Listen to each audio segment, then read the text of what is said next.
আছো? আশা করি সকলে ভালো আছো, আমিও ভালো আছি।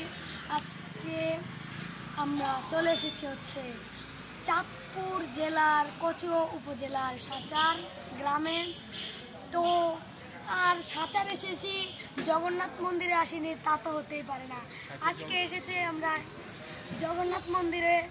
তো আজকে আমরা এই জগন্নাথ মন্দিরে প্রবেশ করব এবং জগন্নাথের যে বিগ্রহগুলো আছে আমরা তা দর্শন করব এবং বিভিন্ন কথা এই মন্দির সম্পর্কে আমরা একটা বর্ণনা করব। তো চলো বন্ধুরা শুরু করে যাক।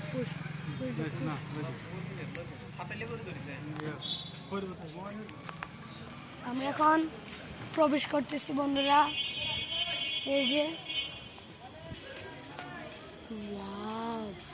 বন্ধুরা দেখতে পাচ্ছ,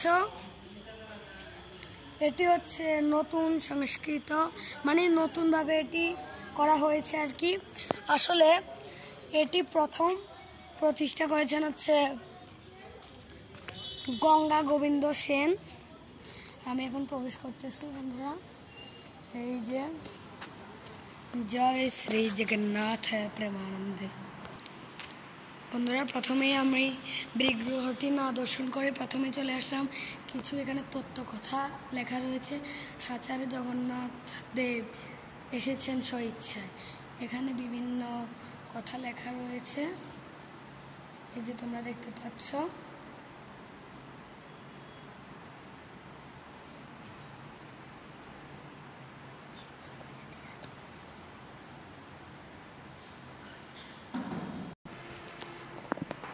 এখানে বিভিন্ন শিল্প কর্ম দ্বারা অতি সুন্দরভাবে সজ্জিত করা হয়েছে এই মন্দিরটিকে।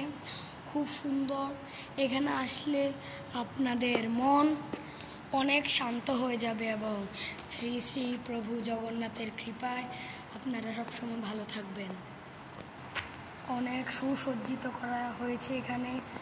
আসলে প্রথমে যখন এখানে জগন্নাথ মন্দির ছিল তখন কিন্তু আসলে কোনো এই সাজসজ্জা কোনো কিছুই ছিল না। তখন ছিল শুধু জগন্নাথ দেব আর তখন হতো শুধু পূজা। কিন্তু এখন যুগ পরিবর্তনের সাথে সাথে এখানে এই মন্দিরে বিভিন্ন কিছু পাল্টেছে। এখানে অনেক সাজসজ্জা নির্মাণ করা হয়েছে। এই যে বন্ধুরা দেখতে পাচ্ছ, সে জগন্নাথ দেব। আমরা যার টানে সোনাইমুড়ি থেকে সাচার চলে এসেছি। এখানে পুরোহিত রয়েছে। তো আসলে এই মন্দিরটি প্রতিষ্ঠা করেছিলেন শ্রী শ্রী গঙ্গা গোবিন্দ সেন। তো ওনার অপরিবর্তে এখন আজকের এই মন্দির এই অবস্থায়। আমার রিকমেন্ড থাকবে যে এই ভিডিওতে আপনারা যদি দেখে থাকেন কেউ, তাহলে আপনারা অবশ্যই এই মন্দিরে আসার জন্য একবার হলেও চেষ্টা করবেন। আমি দ্বিতীয়বারের মতো এই মন্দিরে আসলাম। তো আমার অনেক ভালো লেগেছে এবং আসার পর আমার অনেক খুশি লেগেছে আমার কাছে।